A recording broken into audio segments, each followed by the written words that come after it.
อันพี่น้องรักเรานะพี่น้องเริ่มรักเรา บ่แม่นแล้ว เดี๋ยวบ่ได้เนาะ เอาขนาดนี้เนาะจากกันสิไปพ่วนหาเนาะจานพ่วนหาเขาจะดูจาน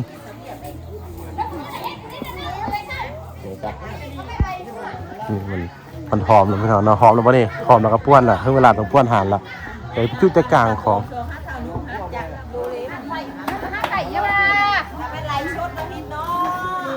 อันนี้ก็ตัดเขาเป็นเนาะอันพี่น้องรักเรานะพี่น้องเริ่มรักเรา บ่แม่นแล้ว เดี๋ยวบ่ได้เนาะ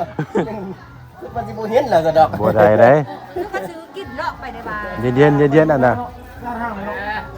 เดี๋ยวขาเท่าขายเพิ่น น้อยเข้ามาเนี่ยจ้องกันน่ะ เนาะ โอ้น้อยแล้วว่าว่าไอ้ ปากกันหน่อยจักหน่อยก่อน ได้เมา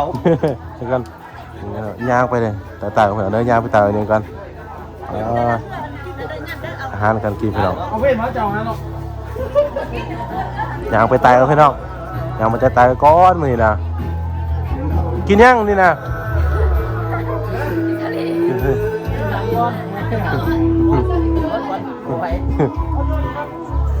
จะได้จานทั้งสองคนเฮา ไปตายเนาะ ตาย อันนี้อยู่บาดตายแล้วเด้อ แม่นตัวนี้ บาดตายแล้วก็ต้องไปเลาะ บางกีเฮาไปเลาะมันบางกีไปเลาะบันเหนือวันนี้ไปเลาะบันใต้เนาะ แม่น แม่น ครับเร่ง เนาะแล้วก็หาขึ้นวัดเนาะจันบ่เนาะแต่ว่ายังบ่ฮอดข้าวฮอดโมงพี่น้อง ครับ จะบุญฮอดโมงอีกจังน้อยพี่น้องอีฮอดโมงเขาจะขึ้นไปส่งพระเอาพระลงพี่น้องเด้อ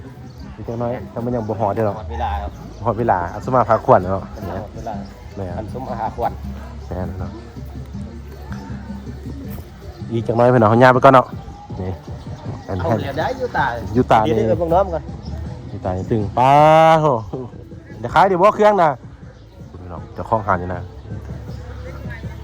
สิมาซื้อซอยจังน้อยก่อนนี่ป้าคนรู้สึกแบบ จะไปเนาะไปตัวตึงเนาะตัวตึงของหมู่บ้านเนาะพี่น้องเลาะยางเนาะให้มาอย่าไปกินก่อนเนาะพี่น้อง ไม่เนาะจะบ่ต้องฝ่าวบ่ต้องหิวจังน้อยก็เนาะ ไปเซเว่นเนี่ย อะไรที่นี่เขาก็กำลังสิไปเลาะบันไดเนาะบันใหญ่เนาะพี่น้อง โดย ด้วยเลย